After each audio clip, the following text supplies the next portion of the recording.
মৰমৰ ছাত্ৰ ছাত্ৰীসকল, আজি আমি ক্লাছ 10 ত্ৰিকোণমিতিৰ পৰিচয় উদাহৰণ 2টো কৰোঁ।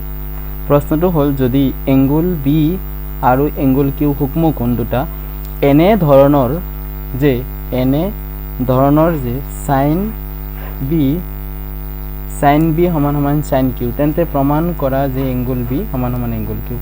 এতিয়া ইয়াত কোনটো কোণ সূক্ষ্মকোণ দিছে? বি কোণ আৰু কিউ কোণ সূক্ষ্মকোণ দিছে। এতিয়া ধৰা হ'ল আমি এটা ত্ৰিভুজ আঁকি লওঁ। ধৰা কি ত্ৰিভুজ আঁকিম? সমকোণী ত্ৰিভুজ আঁকিম।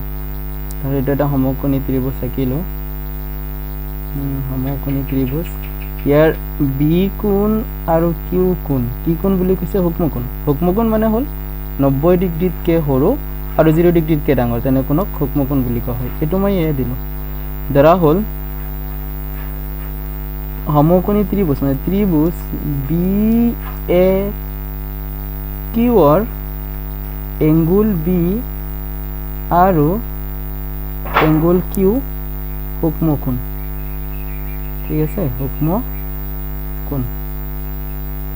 এতিয়া প্ৰমাণ কৰিব লাগে, যিটো কৰি চাওঁ। সাইন এ আৰু সাইন বি দিয়া আছে যিটো দিয়া আছে আমি সেইটোৰ পৰা ষ্টাৰ্ট কৰিম। দিয়া আছে, কি দিয়া আছে? সাইন বি সমান সমান সাইন কিউ। এতিয়া সাইনৰ কাৰণে সূত্ৰ আছিলে আমাৰ। সাইনৰ কাৰণে সূত্ৰটো কি আছিলে? সাইনৰ কাৰণে লম্ব বাই কৰ্ণ। এতিয়া বি আছে ইয়াত বি কোণৰ কাৰণে লম্ব এই দূৰৰ বাহুটো আছে।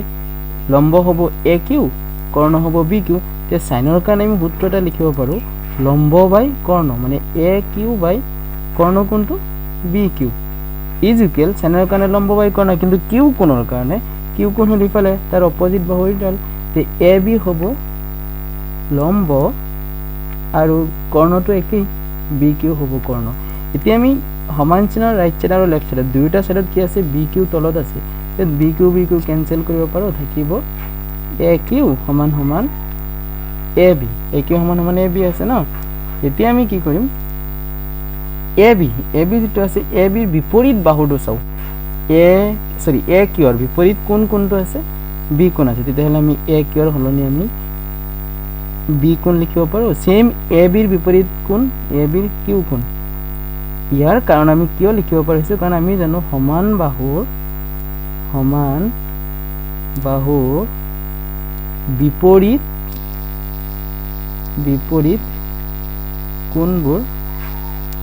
কোণবোৰ সমান। এইটো আমি জানো, আগৰ পৰাই শিকি আহিছোঁ। সমান বাহুৰ বিপৰীত কোণবোৰ কি আছে? সমান আছে। তেতিয়াহ'লে আমি কি এইটোৱে দেখুৱাবলৈ কৈছে? প্ৰমাণিত হ'ল বুলি লিখি দিওঁ, প্ৰমাণিত হ'ল। এতিয়া আমি সেম প্ৰশ্ন হ'ল এইটো হ'ল অনুশীলনী 8.1 6 নম্বৰ অংক। 6 নম্বৰ অংকটো কৰি চাওঁ। 6 নম্বৰ প্ৰশ্নত কি দিয়া আছে? যে যদি এংগুল এ আৰু এংগুল বি সূক্ষ্মকোণ, আগৰটোত দিয়া আছিলে বি আৰু কিউ সূক্ষ্মকোণ, এতিয়া এংগুল এ আৰু এংগুল বি সূক্ষ্মকোণ, যাতে কছ এ সমান সমান কছ বি, তেন্তে দেখুওৱা যে এংগুল এ সমান সমান এংগুল বি। আমি এটা চিত্ৰ আঁকো, সমকোণী ত্ৰিভুজৰ চিত্ৰ আঁকি লওঁ। ধৰাচোন এইটো এটা সমকোণী ত্ৰিভুজ, ইয়াৰ নাম দিলোঁ, যিটো সূক্ষ্মকোণ আছে ইয়াত মই এ দিলোঁ, ইয়াত মই বি দিলোঁ, কাৰণ এইটো সূক্ষ্মকোণ 90তকৈ সৰু আছে, 0তকৈ ডাঙৰ আছে। ইয়াত মই চি দিলোঁ। এতিয়া ধৰা হ'ল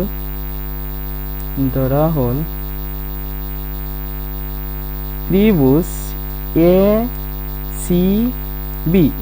চি বিৰ এংগুল এ আৰু এংগুল বি কি কোণ? সূক্ষ্মকোণ। এতিয়া যি দিয়া আছে সেইটোৰ মতে আমি অংক কৰি যাওঁ। কি দিয়া আছে? তাৰ পৰাহে অংক কৰিব লাগে। সাইন কছ দিয়া আছে, কি কছ এ সমান সমান কছ বি। তেতিয়াহ'লে আমি এইটো লিখোঁ, দিয়া আছে কছ এ সমান সমান কছ বি। ঠিক আছে, কছৰ কাৰণে সূত্ৰ কি আছিলে? কছৰ কাৰণে সূত্ৰটো আছিলে ভূমি বাই কৰ্ণ। ইয়াত এ কোণ আছে, গতিকে এ কোণৰ কাৰণে ভূমি হ'ব এ চি, কৰ্ণ এ বি। তেতিয়াহ'লে ভূমি বাই কৰ্ণ মানে A C by A B is equal B কোণৰ কাৰণে ভূমি কোনটো বি কোণৰ কাৰণে ভূমি হ'ব বি চি কাৰণ ওচৰৰ বাহু বি চি বাই কৰ্ণটো একেই A B Karna A B তেতিয়াহ'লে ইয়াতো এ বি আছে ইয়াতো এ বি আছে সমান চিন ইফাল সিফাল তেতিয়া আমাৰ থাকি যাব কি এ চি সমান সমান বি চি একেই নিয়ম এ চিৰ বিপৰীত বাহু কোনটো এ চিৰ বিপৰীত কোণ আছে এংগল বি সমান সমান বি চিৰ আছে কোনটো বি চিৰ আছে এংগল এ শৰ্তটো হ'ল সমান মনত ৰাখিবা এইটো সমান বাহুৰ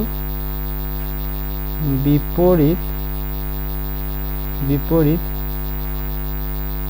কোণবোৰ কি আছিলে সমান আছিলে ন সমান বাহুৰ বিপৰীত কোণবোৰ সমান এতিয়া আমি যেটো শৰ্ত প্ৰশ্নত কৈছে যে এংগল এ কোণ আগত দেখুৱাব লাগে এংগল বি কোণ আগত পিছত দেখুৱাইছে আমিও হেতু কৰিও এংগল এ সমান সমান এংগল বি একেই লিখা হৈ গল প্ৰমাণিত হল বা দেখুৱা হল কাৰণ দেখুৱাবলৈ কৈছে দেখুৱা হল বা প্ৰমাণিত হল আশা কৰো সকলোৱে বুজি পাইছা থ্যাংক ইউ যদি বুজি পাইছে তেতিয়াহলে চেনেলটো সাবস্ক্ৰাইব কৰিবা আৰু লগৰ বিলাকক চাবলৈ অলপ সহায়িকা কৰিবা থ্যাংক ইউ